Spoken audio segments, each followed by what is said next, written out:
The middle years of the 20th century left a particular imprint on American life. The nation was settling into a period shaped by returning veterans, expanding suburbs, and a renewed sense of order after the turmoil of global conflict.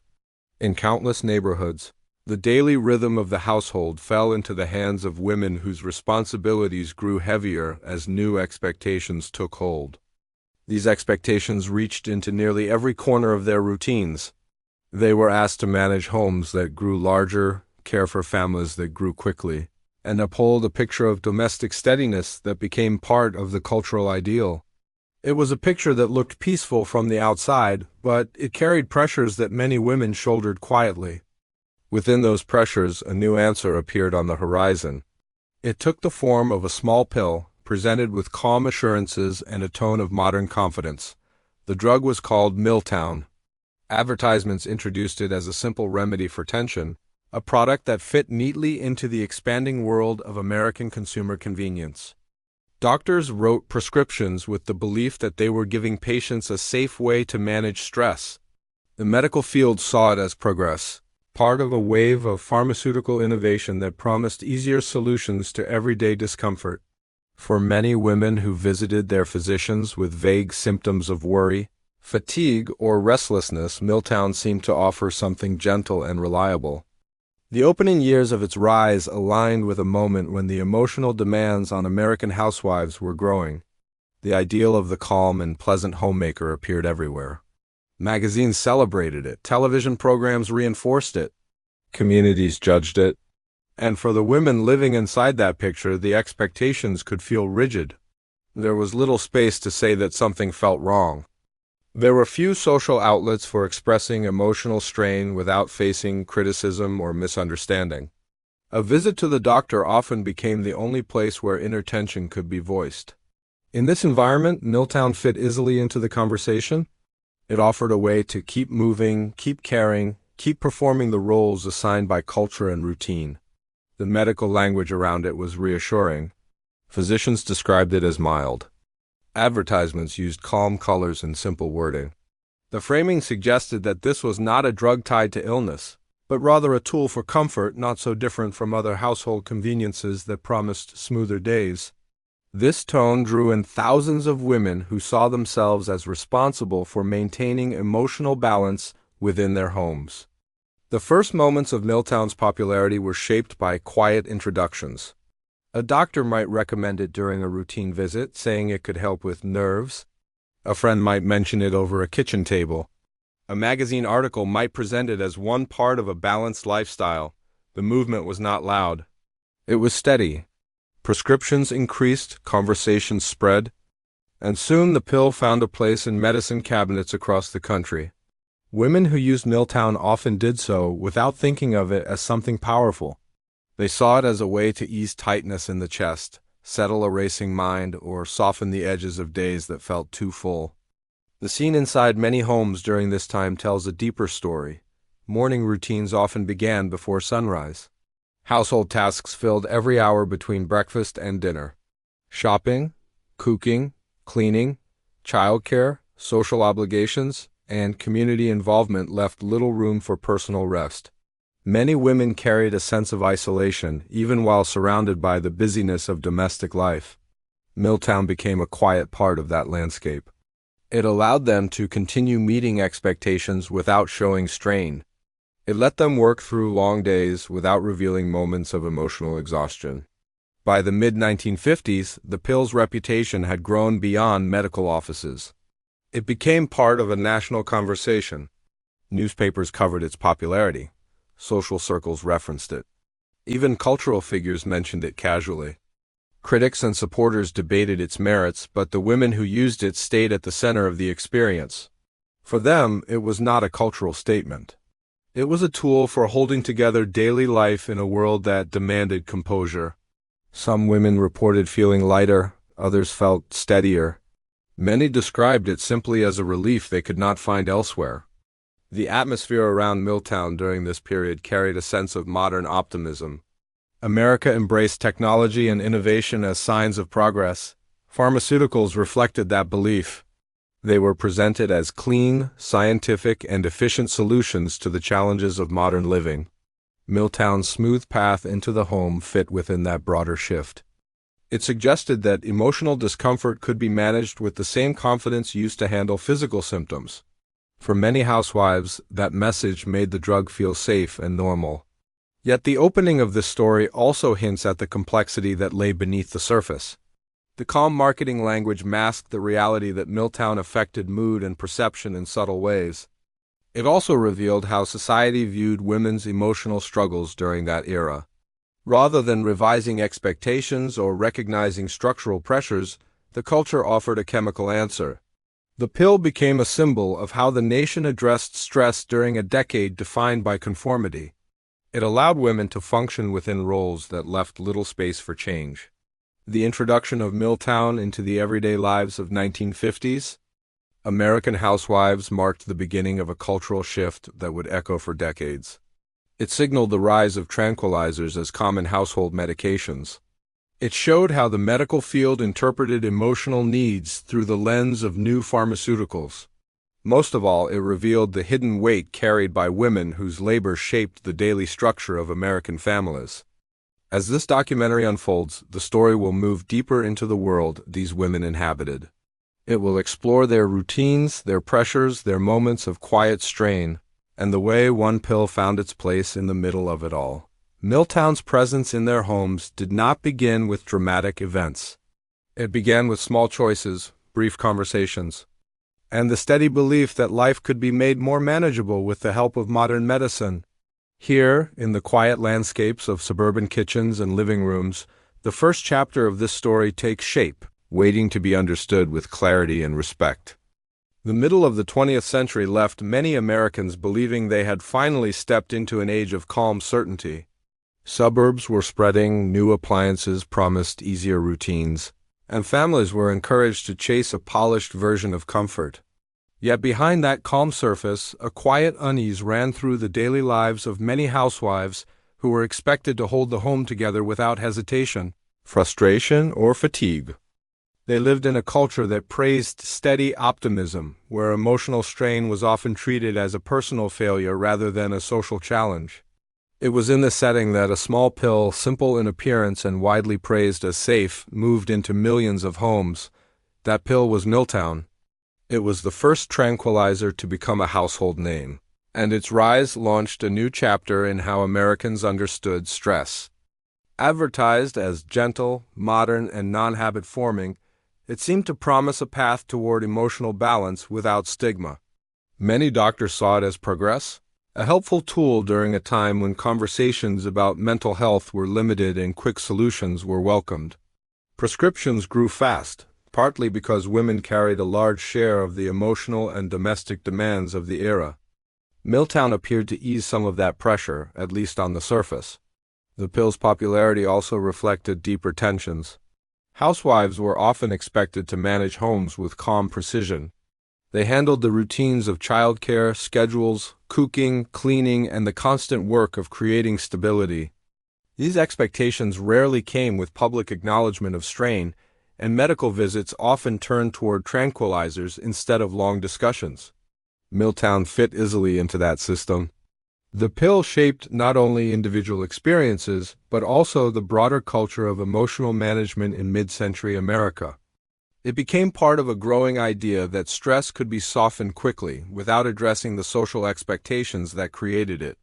Its reputation grew through magazine features, dinner table conversations, and praise from Hollywood. Miltown's name became linked with a modern lifestyle that valued composure. Even so, its widespread use raised questions. How many women used it to mute deeper concerns? How often did a prescription replace practical support? And how did a pill once promoted as mild eventually become associated with dependency? Historians now look back at Miltown as a turning point. Its rapid acceptance showed how society handled emotional discomfort at the time, and how limited the language around mental health once was. The pill revealed the distance between public expectations and private feelings. It changed doctor-patient relationships, shaped future pharmaceutical developments, and opened the door to new conversations about emotional well-being. Today, Miltown's story serves as a lens into everyday life during the 1950s.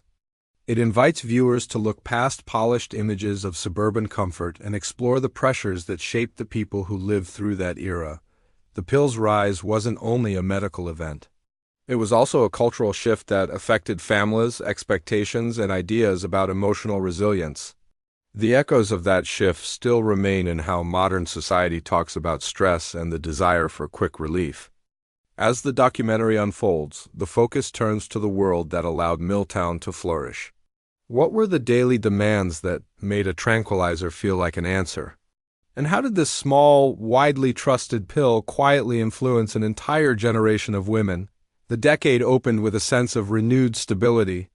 World War II had ended only a few years earlier, and the United States was moving into a period marked by confidence and growth. Suburbs were rising across the country, offering families neatly organized streets, tidy lawns, and the promise of a dependable routine. For many Americans, this landscape represented optimism. Homes filled with new appliances, polished furniture, and familiar television schedules created the impression of order. Yet inside these same homes, the expectations placed on women were increasing in ways that were often understated. A typical morning in a 1950s suburban household began quietly. Housewives woke before their families, preparing breakfast and setting the pace for the day. They managed the rhythms of home life without pause, moving from kitchen tasks to laundry, childcare, and social obligations. The work appeared ordinary, but the volume of responsibility left many feeling overwhelmed. This emotional strain rarely fit the era's preferred narrative of cheerful domestic life. The cultural message was clear: a good home was steady, controlled, and free from visible tension. Within this setting, few outlets existed for honest conversations about stress. Doctors' offices reflected the same environment. When women shared concerns about fatigue, worry, or restlessness, physicians often interpreted these experiences through a narrow lens. Long discussions about stress were uncommon. Instead, the medical field was shifting toward pharmaceutical solutions that promised quick relief. Tranquilizers were emerging as modern tools shaped by post-war advances in chemistry and psychiatry. Among them, a new drug stood out for its appeal, simplicity, and growing reputation. It was marketed with confidence and considered gentle enough to fit easily into everyday life. The drug was Miltown. It entered the market with little fanfare but soon became widely recognized. Pharmacists stocked it in increasing quantities, and doctors wrote prescriptions at a pace that matched the public's interest. News articles described it as a breakthrough, emphasizing its ability to calm nerves without the risks associated with older sedatives. Advertisers framed it as a product suited to modern families, a small pill that helped maintain balance in a fast-changing world. Its name became a symbol of progress, a reminder that science was offering practical solutions to emotional strain. In living rooms across the country, Miltown represented reassurance.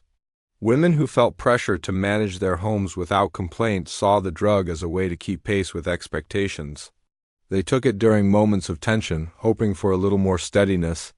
Husbands, encouraged by popular messaging, often viewed prescriptions as a responsible choice. The culture surrounding the pill deepened as magazines and local conversations highlighted its benefits. It seemed to belong to the same category as other mid-century conveniences: useful, modern, and part of a comfortable domestic routine. But beneath the surface, its presence also raised questions. The rapid acceptance of Miltown suggested that emotional strain in the 1950s was more widespread than the era's outward image implied. Housewives took on a unique share of responsibility, balancing expectations of grace, stability, and constant attentiveness. The truth was that many felt isolated in their stress. Social norms made it difficult to admit frustration or exhaustion, especially in communities that emphasized uniformity and composure. When these pressures accumulated, the availability of a tranquilizer became an appealing alternative to conversations that rarely happened. The medical system played a central role in shaping these decisions. Physicians viewed Miltown as a safe option, largely because it appeared to avoid the stronger effects associated with barbiturates. The drug seemed to align with the modern approach to medicine: quick, efficient, and supported by laboratory research. Doctors were eager to offer solutions that reflected scientific advancement, and Miltown fit neatly into that trend. Its growing popularity did not seem alarming at first. Instead, it appeared to confirm that the drug was meeting a need. Households that relied on Miltown often did so quietly. The pill felt like a private method of managing stress, something that fit between chores, social events, and the steady pace of domestic expectations. Many women never discussed their use of it outside their family. They treated it as a practical step toward maintaining composure, even if the deeper causes of their stress remained unaddressed. This separation between emotional experience and public appearance shaped much of mid-century domestic life. Miltown became part of this pattern, easing daily tension while leaving broader pressures intact. As its presence expanded, the drug's cultural meaning shifted. It was no longer just a medical tool. It became a symbol of how the 1950s handled emotional strain. Some saw it as a helpful resource that provided calm during a demanding time. Others viewed it as a reflection of unresolved issues within the era's expectations for women. The truth likely fell somewhere in between. Miltown's story offered insight into the lived experience of housewives who carried the weight of quiet pressures while appearing to move smoothly through their days. By the end of the decade, conversations around the pill were becoming more complex. Questions emerged about dependency, long-term use, and the societal forces that contributed to its popularity. Historians would later explore these themes to understand how a tranquilizer became one of the first pharmaceutical products to enter mainstream culture so deeply. For modern viewers, the story provides a window into daily life during a time often remembered as stable and predictable. It reveals the hidden challenges beneath polished surfaces and highlights the ways quiet pressures influenced the choices people made. As this documentary continues, it looks closely at how Miltown shaped households, medical practices, and cultural expectations. The next chapter turns to the people and forces that brought this drug into the public consciousness, and the social environment that allowed it to thrive. To understand why Miltown became such a powerful presence in mid-century America, it helps to step back and look at the world that shaped its rise. The 1950s were a decade built on contrasts. On the surface, the country projected stability. Families moved into new suburbs, television programs portrayed cheerful households, and advertisements encouraged people to imagine a smooth daily routine. Yet beneath this polished layer, the decade carried undercurrents of tension. The Cold War was intensifying, social roles were rigid, and expectations within the home left little room to express uncertainty. Medical science was moving quickly during this time. Advances made during the war had introduced new forms of chemistry and psychological research. Doctors were becoming more open to the idea that emotional strain could be treated with medication.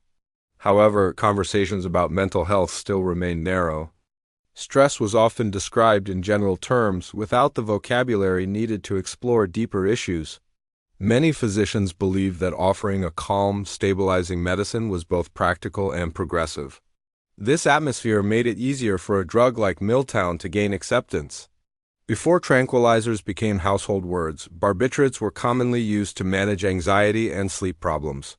They were powerful but carried risks, including dependence and dangerous side effects.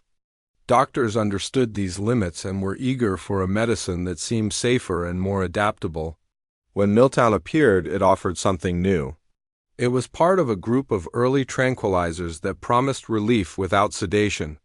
It fit the medical community's desire for a modern solution that matched the fast pace of the decade. At the same time, the pharmaceutical industry was expanding. Companies invested heavily in research and began to shape public opinion through marketing.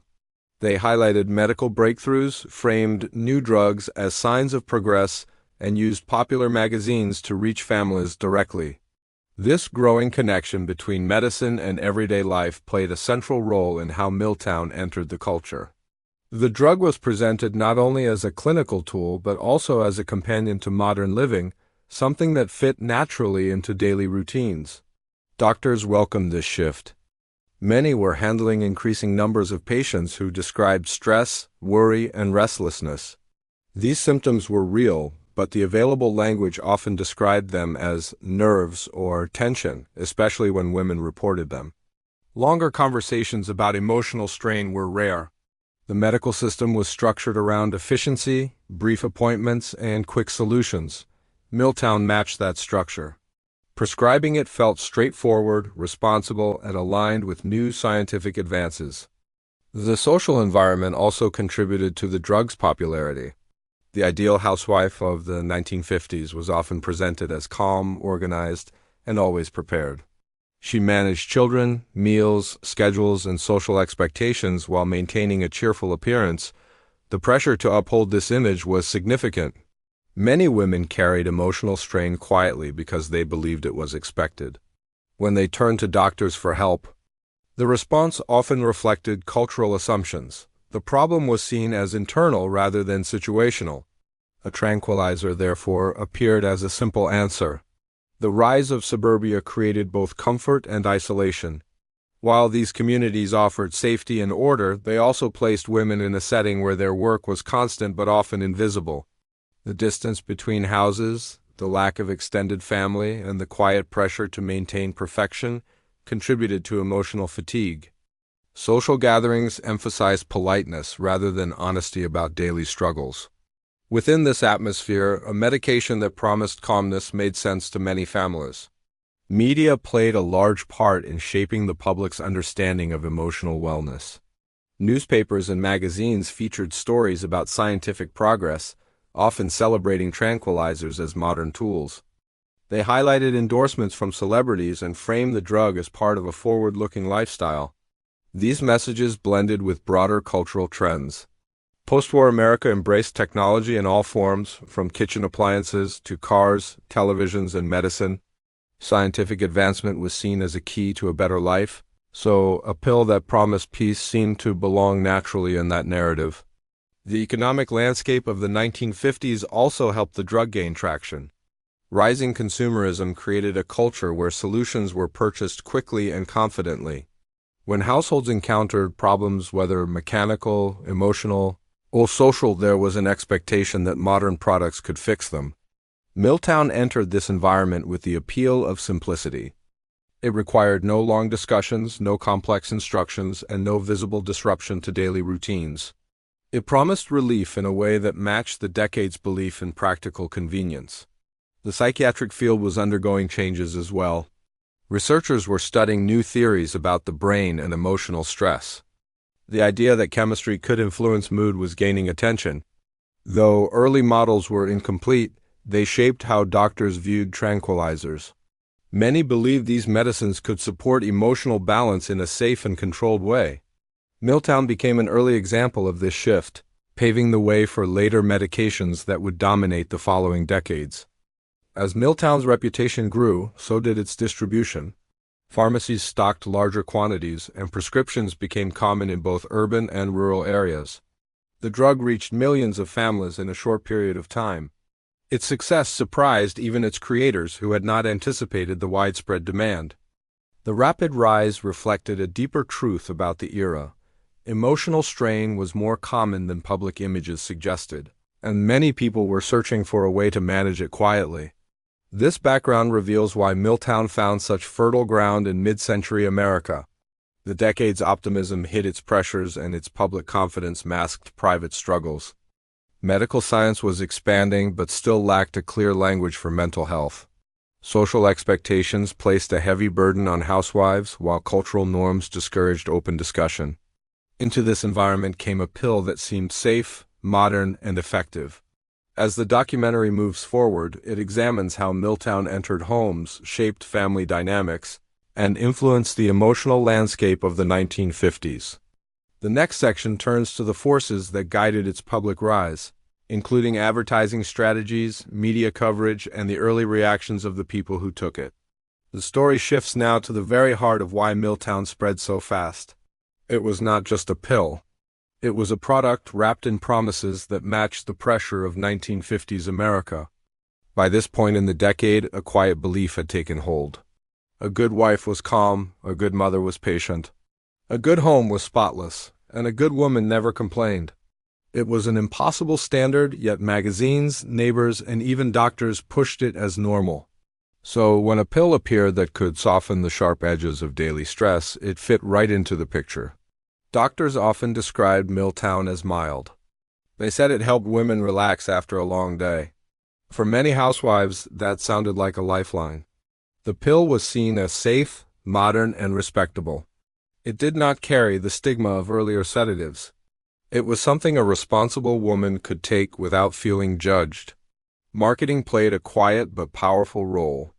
Advertisements focused on words like tension, nerves, and worry. These matched the language doctors used during quick office visits.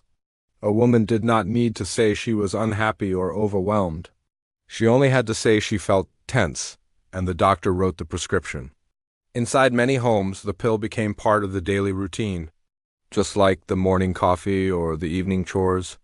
It helped women hold everything together, at least on the surface. No one asked whether they should slow down or ask for help. The pill simply allowed the pressure to continue unnoticed. This section matters because it shows how culture and medicine work side by side. The pill solved a problem, but it also hid it. Behind every prescription was a woman trying to meet expectations she never set for herself. And behind every refill was a society asking her to stay quiet, stay calm, and stay steady. To understand the real influence of Miltown, you have to look beneath the polished surface of 1950s domestic life. The homes were tidy, the meals were prepared on time, and the neighbors saw everything as normal. But inside many kitchens and bedrooms, something quieter was happening. Women were running out of strength long before they ran out of work. The pill softened the edges, but it couldn't erase the long hours or the emotional weight. A housewife might take Miltown in the morning to steady her nerves before the children woke up. She might take another in the afternoon to stay patient through chores she did alone. It allowed her to appear calm, even when she was exhausted. This created a subtle tension. The smoother she looked on the outside, the less anyone noticed the pressure on the inside. Husbands assumed everything was fine. Doctors believed the medicine was enough. Society praised her for being composed. And she kept going because stopping felt like failing. Some women began to rely on the pill not just for stress, but for the feeling of control it offered. It became a quiet partner in their daily routine, a way to meet expectations without showing cracks. But beneath that calm was a body adapting, slowly building tolerance. What once helped soothe nerves now required a higher dose to feel the same effect. And with each increase, the boundary between relief and dependence blurred. No one talked about these changes openly. There were no warnings at the time, no discussions about long-term impact. Women simply followed the advice they were given. They trusted the doctors, they trusted the system. And in return, the system asked them to keep smiling, keep working, and keep swallowing the solution it provided. This was the hidden strain of the era, a quiet conflict between what women felt and what they were told to feel. Miltown made it easier to hide that conflict, but it never made it disappear. By the late 1950s, something subtle had changed in many homes. What began as an occasional way to manage stress was turning into a daily need. Women were not taking Miltown to feel better anymore. They were taking it to feel normal. Doctors noticed the rising requests for refills, but most did not see it as a problem. The pill had been praised for its safety, so increasing the dose felt routine. A woman who asked for more was often described as having nervous tension, not dependence. The idea that a housewife could struggle with medication was rarely considered. Inside the home, the shift was even quieter. A woman might keep the bottle in a kitchen drawer or next to her sewing basket. She reached for it without thinking. Before a difficult conversation, before bedtime, before the day began, the pill had become part of the rhythm of life. Some women started to feel uneasy if they missed a dose. Their hands felt unsteady, their thoughts felt sharp and restless. They described it as worry or heaviness, not realizing it was their body adjusting to the absence of the pill. And because no one talked about these symptoms, they blamed themselves instead of the medicine. Families often misunderstood what was happening. If a mother seemed short-tempered or tired without the pill, the household assumed she was simply stressed. When she felt calm again after taking it, everyone believed the pill was helping. The cycle continued because it looked like the solution, not the cause. This section shows how dependency grew without anyone naming it. The culture praised calm behavior and discouraged emotional expression. The medical system treated symptoms instead of circumstances, and women carried the weight of both expectations. Miltown had promised relief. What it delivered was something much quieter and harder to recognize. A steady shift from choice to need. As Miltown spread through American households, the cost wasn't loud or dramatic.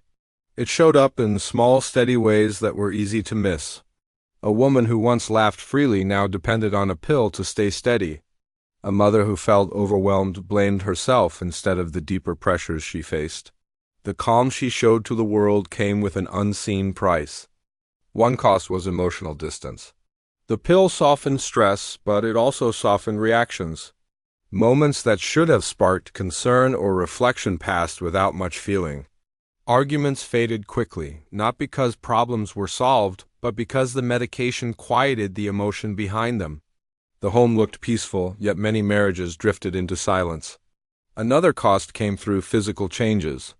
As tolerance increased, women slept more or felt slower in the morning. Some moved through their routines with a foggy sense of calm that made everything feel slightly muted. Their families often saw them as gentle and patient, never realizing how much of their energy was slipping away. Social expectations added another layer. A woman who relied on Miltown rarely talked about it. The culture taught her to hide frustration, hide sadness, hide anything that didn't match the picture of the perfect home. So she hid her reliance on the pill as well. She took it quietly, refilled the prescription without discussion, and hoped no one noticed the growing need. The cost also touched identity. Many housewives began to feel unsure of who they were without the pill. Were they calm because of the medicine or because they were strong? Were they doing a good job, or was the pill doing it for them? These questions rarely made it into words, but they lived in the back of the mind. By the end of the decade, the gap between appearance and reality had grown wide. The world saw tidy homes and steady smiles. Inside those homes, women were trying to hold their lives together with a pill that offered relief, but also slowly reshaped the way they felt, acted, and coped. In the mid-1950s, Miltown represented a new chapter in pharmaceutical history. It was hailed as a scientific breakthrough, a tranquilizer that promised emotional balance without the heavy sedation associated with older drugs. The innovation lay not just in its chemistry, but in the way it intersected with culture. It offered a modern solution that aligned perfectly with the era's ideals of efficiency, control, and composure. Pharmaceutical companies highlighted these qualities. Advertisements presented Miltown as the companion to a modern housewife's life, emphasizing that it was safe, gentle, and respected by doctors. The messaging was consistent. Stress was normal, calmness was achievable, and science had delivered the answer. Housewives, doctors, and families internalized this narrative. The pill was not merely a product, it was a symbol of progress and domestic harmony. From a medical standpoint, Miltown was part of a new generation of drugs called minor tranquilizers. Unlike barbiturates, which carried a high risk of overdose and severe side effects, Miltown appeared to be mild and non-habit forming. Physicians appreciated the relative safety, and many believed it could help women manage their emotional responsibilities with minimal risk. It was innovation packaged as reassurance. Yet the story of Miltown's cultural innovation extended beyond chemistry. It was also about perception. The pill allowed a woman to maintain the appearance of perfection while privately navigating the pressures of domestic life. It became a quiet tool for social conformity, a way to meet expectations without visible strain. It offered emotional relief while leaving the deeper societal structures unchanged. At the same time, the drug introduced a subtle paradox. While it promised calmness, it also encouraged reliance. Women who took it often developed habits that blurred the line between medical necessity and cultural expectation. The innovation was real, but it was intertwined with the pressures that created the demand. In a sense, Miltown was both a solution and a reflection of the stress it was intended to ease. Medical journals, popular magazines, and early television coverage celebrated Miltown as a triumph of science. Yet behind the coverage, some doctors began to notice patients returning for refills more quickly. subtle signs of dependence emerging and emotional numbness becoming common. These observations were quiet, rarely publicized, and often overshadowed by the narrative of safety and progress. The innovation of Miltown was therefore double-edged, scientifically promising, socially convenient, and culturally transformative, but not without complexity. By the end of the 1950s, Miltown had secured a place in both medicine and domestic life. It represented a unique intersection of chemistry, culture, and social expectation. Women relied on it to smooth the edges of daily life, doctors prescribed it with confidence, and families interpreted its effects as evidence of harmony. Its legacy was not just in the molecule itself, but in how it quietly reshaped relationships, routines, and the perception of emotional health. Housewives in the 1950s faced daily pressures that were often invisible to the outside world. The expectation to maintain calm, manage household duties, and nurture their families left little room for error or for open discussion of stress. In this environment, Miltown emerged as a practical strategy for coping, a tool that allowed women to navigate a demanding routine with composure. The challenges were constant. Early mornings began with preparing breakfast and organizing the day for children and spouses. Laundry, cleaning, and errands consumed hours of their lives. Social obligations, church meetings, and neighborhood events added to the load, demanding a cheerful and composed demeanor. The emotional labor was just as significant, managing conflicts quietly, maintaining appearances, and ensuring the household felt harmonious. Miltown provided a sense of steadiness, helping women move through these responsibilities without the outward signs of strain. The pill was not the only strategy, but it became central to many women's daily routines. Women combined its use with time management, careful planning of household tasks, and reliance on community networks. Neighbors and friends often shared tips for efficiency, advice for child-rearing, and encouragement to maintain appearances. Miltown acted as a silent reinforcement, reducing the perception of fatigue and emotional friction, which allowed these strategies to function more smoothly. Medical guidance also played a role. Physicians often recommended Miltown as part of a broader approach to mild nervous tension, emphasizing moderation and responsible use. Doctors encouraged patients to integrate the pill with rest, diet, and light physical activity. This created a framework in which women could treat stress both chemically and behaviorally, blending pharmaceutical support with daily habits designed to maintain household efficiency. Some women developed personal rituals around the pill. A morning dose might be taken alongside coffee, while an evening dose coincided with finishing the day's chores. These routines provided predictability and a psychological sense of control. In effect, Miltown became part of a structured approach to survival, helping women maintain equilibrium amid relentless demands. Cultural reinforcement strengthened these strategies. Magazines, television programs, and advertisements offered guidance on domestic management, presenting calm composure as both attainable and necessary. Women were encouraged to follow household schedules meticulously, organize their spaces efficiently, and cultivate patience and optimism. Miltown served as an invisible partner in these efforts, allowing them to meet societal expectations while mitigating the internal pressure. Despite its benefits, the reliance on the pill also carried subtle risks. Over time, some women found that they needed higher doses to achieve the same sense of calm. The strategies for coping became intertwined with chemical support, making it harder to distinguish between genuine resilience and medication-facilitated composure. Yet for many, the immediate gains outweighed concerns. The pill enabled them to function, maintain relationships, and uphold the household's outward appearance of harmony. Ultimately, the combination of social, behavioral, and pharmaceutical strategies defined the ways women navigated the pressures of mid-century life. Miltown did not replace effort, ingenuity, or care. Rather, it augmented these strategies, smoothing over the tension that everyday expectations generated. It offered relief, predictability, and an enhanced sense of control, allowing women to meet both the visible and invisible demands of their world. The story of Miltown in the 1950s is not just about daily routines. It is also shaped by key moments that defined its presence in American life. One turning point occurred shortly after its introduction when medical journals began highlighting its effectiveness for nervous tension. Early studies reported that Miltown was generally well tolerated, creating confidence among physicians and pharmacists.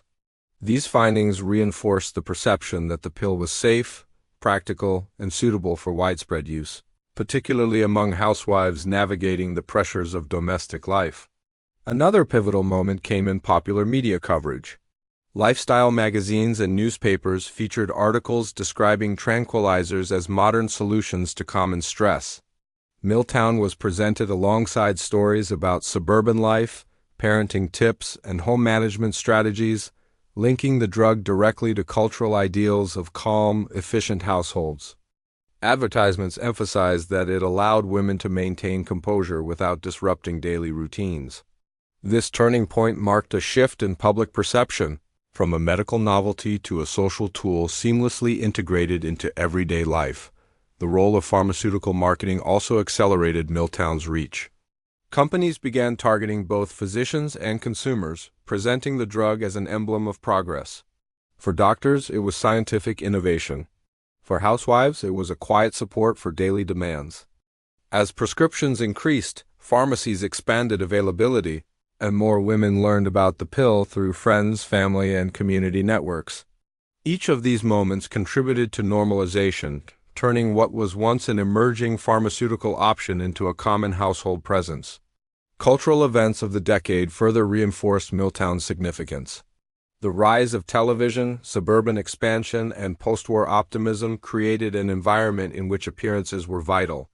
Social expectations pressed women to embody calm and efficiency, while broader societal narratives encouraged reliance on modern solutions to maintain harmony. Miltown became part of this cultural script, a turning point in the way emotional stress was managed and publicly perceived. By the mid-1950s, anecdotal reports began to emerge regarding dependence and subtle side effects. Though largely quiet, these observations hinted at the complexities of widespread use. They were turning points in understanding not only the drug's benefits but also its limitations. Physicians began noting patterns of repeated refills and occasional over-reliance, suggesting that the pill's calming effect could lead to habitual use over time. The tension between perceived safety and emerging evidence created an early discussion about responsibility, medical oversight, and long-term impact. In households, turning points were often personal. For some women, realizing that the pill had become a daily necessity marked a subtle but profound shift. It was no longer simply an aid to calm nerves. It had become a component of daily life that shaped mood, behavior, and self-perception. Families noticed changes in energy, emotion, and routine, though few connected these shifts directly to Miltown. These domestic turning points were silent yet deeply influential, shaping the lived experience of housewives across the country. Together, these significant events and turning points illustrate how Miltown moved from a medical innovation to a cultural fixture. Scientific studies, media coverage, pharmaceutical marketing, societal expectations, and individual experiences all converged to solidify the pill's role in 1950s America. Each event reinforced its presence. Each moment contributed to its normalization, and each household experience reflected the broader patterns of adoption, reliance, and quiet transformation. While Miltown is a relatively modern phenomenon, understanding its widespread use in the 1950s can be traced through several forms of historical evidence. Medical records, prescription data, and pharmaceutical company reports provide clear insight into the scale and patterns of its distribution. By examining these sources, we can see not only how widely the drug was adopted, but also how it intersected with cultural and medical trends of the decade. Prescription records from the mid-1950s show a rapid increase in Miltown dispensation. Doctors across urban and suburban America were writing orders for the drug at an unprecedented pace. These records highlight the demographic trends. The majority of prescriptions were for women, particularly housewives, reflecting the social expectations and pressures that shaped demand. This quantitative evidence confirms that Miltown's use was not isolated but widespread, integrated into routine medical practice. Medical journals from the period provide qualitative insight.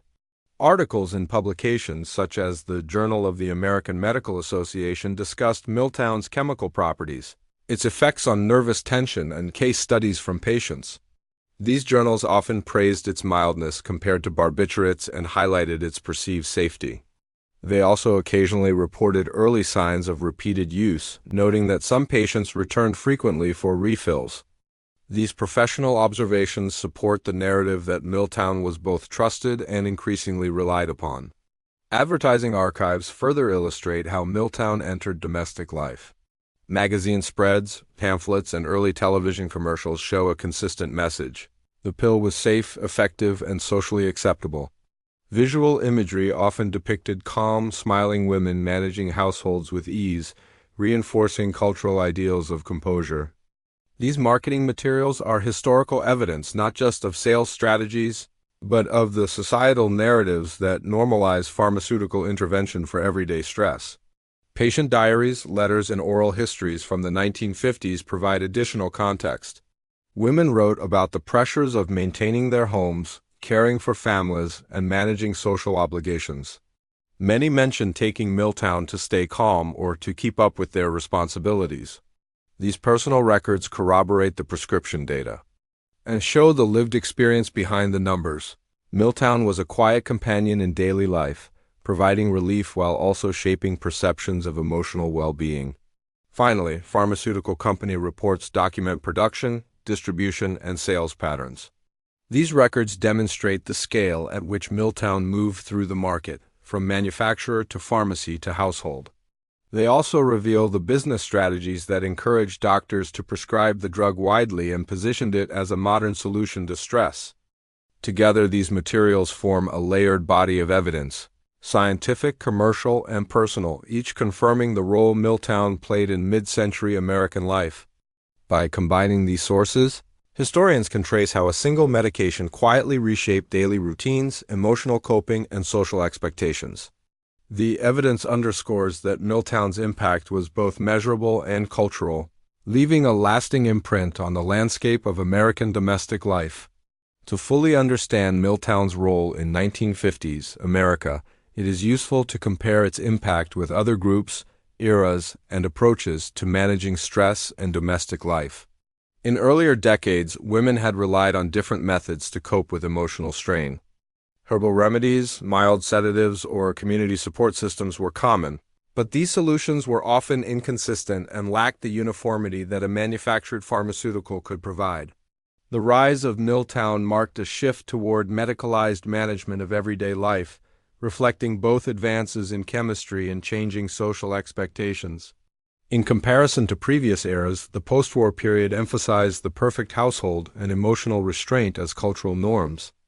In the 1920s or 1930s, women faced significant social and economic challenges, but these were often shared across extended families or communities. Stress relief relied more on social interaction and shared labor. By the 1950s, suburban isolation and heightened domestic standards meant that women had fewer natural outlets for coping. Miltown filled a gap created by these structural changes, providing a standardized, private means of managing tension. Comparing Miltown to other tranquilizers and barbiturates of the time highlights both its novelty and its limitations. Barbiturates, widely prescribed earlier, were potent but risky, often causing drowsiness or dependence. Miltown promised a gentler effect, allowing women to function without obvious sedation. This difference made it more culturally acceptable, particularly in a society that valued visible calm and efficiency. Its ease of use and mildness set a precedent for later minor tranquilizers that would dominate pharmaceutical practice in subsequent decades. Looking beyond the United States, similar trends occurred in other industrialized nations, though cultural and medical frameworks differed. In some European countries, prescriptions for mild tranquilizers existed, but social attitudes toward women's domestic roles and mental health shaped adoption differently. In Britain, for example, community support and family networks sometimes reduced the reliance on medication, whereas in the U.S., the combination of suburban life, consumer culture, and medical authority made pharmaceutical intervention more normalized. Finally, comparing Miltown's impact with contemporary approaches illuminates lasting shifts. Modern society often addresses emotional stress through therapy, mindfulness practices, or alternative treatments alongside medication. The 1950s approach, centered around pills like Miltown, demonstrates an early stage of reliance on pharmaceuticals for daily coping. While effective in providing short-term relief, it also illustrates how culture, medicine, and social expectations can intersect to create habits and dependencies without fully addressing underlying pressures. These comparisons reveal that Miltown was not just a medical innovation, it was a reflection of its time. Its widespread use was shaped by unique cultural, social, and medical conditions, distinguishing the 1950s experience of stress management from both prior eras and other societies. The drug's legacy is therefore best understood in context, as a tool shaped by and shaping the daily lives of mid-century American housewives. In 1950s America, domestic life was structured by a set of cultural beliefs that dictated not only how women should act, but also how they should feel. The ideal housewife was calm, cheerful, patient, and efficient. Emotional restraint was expected. Complaints about stress or dissatisfaction were considered signs of personal failure rather than legitimate challenges. These cultural norms shaped daily rituals and reinforced the use of solutions like Miltown, which allowed women to align with societal expectations without visibly struggling. Rituals surrounding Miltown were often subtle but deeply ingrained. For some women, taking the pill became part of the morning routine, alongside breakfast, tidying the home, and preparing children for school. Others used it in the evening, a quiet marker to signal the end of duties and a preparation for rest. The act of taking the pill, though medically motivated, became culturally symbolic, a ritual reinforcing composure, patience, and adherence to social ideals. Cultural reinforcement extended beyond the home.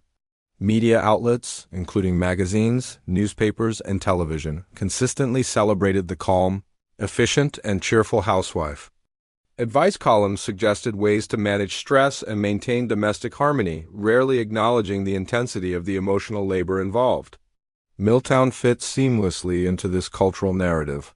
It allowed women to participate in these rituals, keeping homes orderly, entertaining guests, and managing children while masking fatigue or frustration.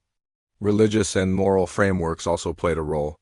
Many communities viewed personal responsibility, perseverance, and emotional restraint as virtues. Seeking help for stress outside prescribed norms could be frowned upon, making a doctor-recommended pill a socially acceptable outlet. In effect, Miltown became both a practical tool and a ritualistic reinforcement of cultural beliefs, allowing women to conform to moral and social expectations without public scrutiny. These rituals and beliefs had long-term effects on identity and perception. Women internalized the expectation to remain composed, equating calmness with personal virtue.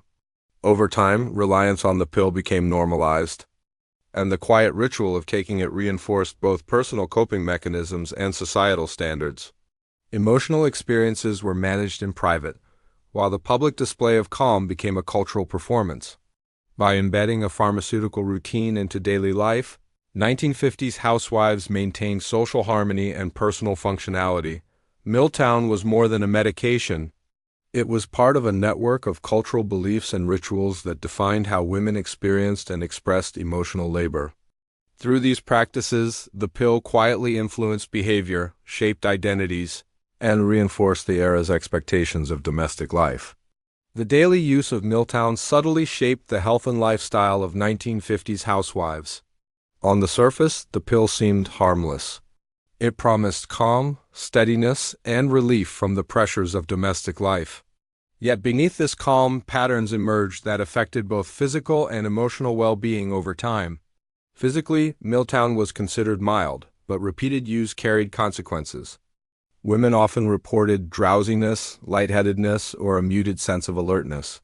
For those taking it consistently, tolerance could develop, prompting higher doses to achieve the same calming effect. The subtle impact on energy levels sometimes affected daily routines. Chores might be completed efficiently, yet with less vitality, and moments of personal joy could feel muted. Sleep patterns were generally stable, but some women noted dependence on the pill to unwind at the end of the day, creating a psychological reliance that was invisible to family and friends. Emotionally, Miltown shaped perception and coping mechanisms. Anxiety and tension were managed chemically rather than through conversation or reflection. Women often felt a steady composure, but some described a sense of numbness or distance from their own feelings. This emotional moderation helped maintain the household's appearance of harmony, yet it also obscured underlying stress, creating a cycle in which internal concerns were suppressed rather than addressed. Lifestyle patterns reflected both cultural and medical influences. Meals, cleaning routines, and childcare schedules remained rigidly organized, often facilitated by the calmness the pill provided. Social engagement was smoother. Women could host guests, attend church functions, or participate in neighborhood events without visible signs of strain. Yet these routines demanded consistency. Missing a dose could lead to irritability or restlessness, reinforcing reliance on the drug as part of daily life. Health impacts were rarely discussed openly at the time. Doctors largely emphasized Miltown's safety, noting minimal risk of overdose or severe side effects compared to older sedatives. Public conversation focused on the benefits: steady nerves, improved household management, and emotional composure. Side effects and subtle long-term consequences were largely invisible to contemporary observers, though personal diaries and later interviews reveal that some women recognized the growing dependence quietly and privately. Nutrition, exercise, and lifestyle choices were typical of middle-class suburban households of the era. Structured meals, household chores as physical activity, and limited formal exercise outside domestic labor. The pill's calming effect allowed women to maintain these routines efficiently, though it may have reduced spontaneous physical or emotional exertion that could otherwise have served as natural stress relief. Ultimately, Miltown shaped both health and lifestyle by creating a controlled environment in which stress was chemically managed. Women appeared calm, households functioned smoothly, and cultural expectations were met. Yet this apparent equilibrium came at a subtle cost: reliance on a pharmaceutical intervention that quietly redefined the experience of daily life, emotional resilience, and the perception of well-being. The widespread use of Miltown in the 1950s left a legacy that extended beyond the immediate generation of housewives who relied on it. Its influence can be traced in both cultural attitudes toward emotional management and the evolving landscape of pharmaceutical intervention in daily life. By normalizing the use of medication to manage everyday stress, Miltown helped shape how later generations approached mental health and coping strategies. Children growing up in households where mothers regularly used Miltown observed a model of emotional composure intertwined with chemical support. Calm, orderly homes were the standard, and the subtle cues of reliance on the pill were often invisible to them. However, these patterns influenced expectations. Children internalized the idea that stress was something to be managed quietly, that visible frustration was undesirable, and that external tools, whether a pill, routine, or social strategy, were necessary to maintain composure. The cultural precedent set by Miltown also paved the way for the next wave of pharmaceuticals aimed at minor emotional disturbances. By the 1960s and 1970s, new tranquilizers and anti-anxiety medications entered the market, framed as modern solutions for daily stress. The success of Miltown demonstrated both the demand for such products and the societal acceptance of using drugs to achieve behavioral norms. Future generations of doctors, marketers, and patients inherited a system in which medication was a normalized, socially sanctioned way to cope. Beyond pharmaceuticals, the psychological impact of Miltown subtly influenced parenting and domestic expectations. Women who had grown up in households shaped by the pill's calming presence often carried forward notions of emotional restraint and composure. These cultural patterns affected family dynamics, communication styles, and the emotional literacy of children, influencing how future parents approach stress, conflict, and emotional regulation in their own homes. The legacy is also visible in discussions of gendered expectations. Miltown reflected a specific societal belief that women's emotional labor, particularly in domestic settings, required management and moderation. While the immediate goal was relief from nervous tension, the broader implication was the normalization of regulating women's emotions chemically, setting a precedent that influenced both workplace and home expectations in subsequent decades. Finally, historical analysis of Miltown use contributes to the understanding of long-term health and social patterns. Researchers examining the period note how early reliance on minor tranquilizers influenced later attitudes toward prescription medications, mental health treatment, and social approaches to stress management. By establishing a bridge between chemical solutions and everyday life, Miltown shaped the narrative of coping strategies for generations to come. In sum, Miltown's impact on future generations was less about individual episodes of calm and more about cultural, behavioral, and medical shifts. It created models of emotional regulation, influenced family and societal norms, and laid the groundwork for the pharmaceutical management of stress that would continue throughout the latter half of the 20th century. The story of Miltown in 1950s America offers several lessons for modern audiences about stress, mental health, and the intersection of culture and medicine. One key takeaway is the importance of understanding the broader context in which medical solutions are introduced. Miltown did not exist in a vacuum. It thrived because social expectations demanded emotional composure, domestic efficiency, and a silent endurance of pressure. Modern viewers can reflect on how societal norms influence the adoption of health interventions and the ways individuals respond to stress. Another lesson concerns balance between short-term relief and long-term well-being. Miltown provided immediate calm and functionality, allowing women to meet daily demands. However, reliance on a single solution, particularly a pharmaceutical one, can mask underlying issues rather than addressing them directly. This insight is relevant today as contemporary society navigates both mental health support and the responsible use of medication. Cultural awareness is also critical. The mid-century emphasis on emotional restraint demonstrates how gender roles and societal expectations can shape individual experiences. Recognizing these forces helps modern audiences understand why certain solutions gain popularity, and how those solutions may have unintended effects on identity, autonomy, and emotional health. The period also highlights the subtle consequences of normalization. When minor tranquilizers like Miltown became widely accepted, private habits formed, and dependency sometimes emerged quietly. Today, this underscores the value of transparency, dialogue, and education in managing both mental and physical health, ensuring that interventions are informed, safe, and supportive rather than simply convenient. Finally, the Miltown experience encouraged reflection on resilience and coping. While pills provided a temporary buffer, human ingenuity, community support, and mindful practices remain essential for sustainable emotional health.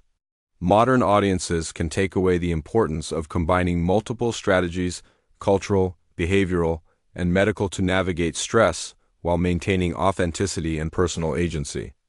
In essence, the story of Miltown offers a nuanced perspective. It reminds us that solutions must be viewed within their historical, cultural, and social context, that short-term relief should be balanced with long-term well-being, and that understanding societal pressures is crucial to fostering genuine emotional resilience. The story of Miltown and its role in 1950s American households illustrates the complex interplay between culture, medicine, and everyday life. What began as a pharmaceutical innovation, a minor tranquilizer promising calm and composure, quickly became more than a medical tool.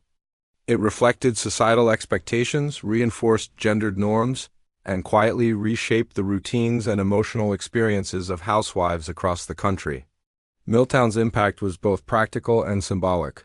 Practically, it helped women manage the pressures of domestic life, offering a steadying influence that allowed them to fulfill the demanding roles expected of them. Symbolically, it represented a cultural shift, the normalization of using pharmaceuticals to regulate emotion, to sustain appearances, and to navigate the tension between personal experience and social expectation. In this way, Miltown was as much a cultural artifact as it was a medical product. Reflecting on this period highlights the broader lessons of human adaptation and societal pressures. Women found strategies to cope through routines, community support, and medical guidance, but these solutions were shaped by cultural scripts that emphasized composure and efficiency over emotional transparency. Miltown became intertwined with these strategies, illustrating how innovation, necessity, and societal expectation converge to influence everyday life. The legacy of Miltown extends beyond its immediate users. It informs how subsequent generations understand mental health, stress management, and the role of medication in daily life.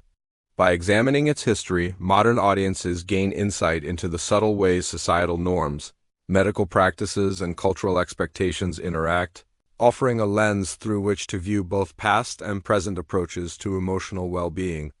Yet it also prompts reflection on the pressures that necessitated its use, the dependencies it created,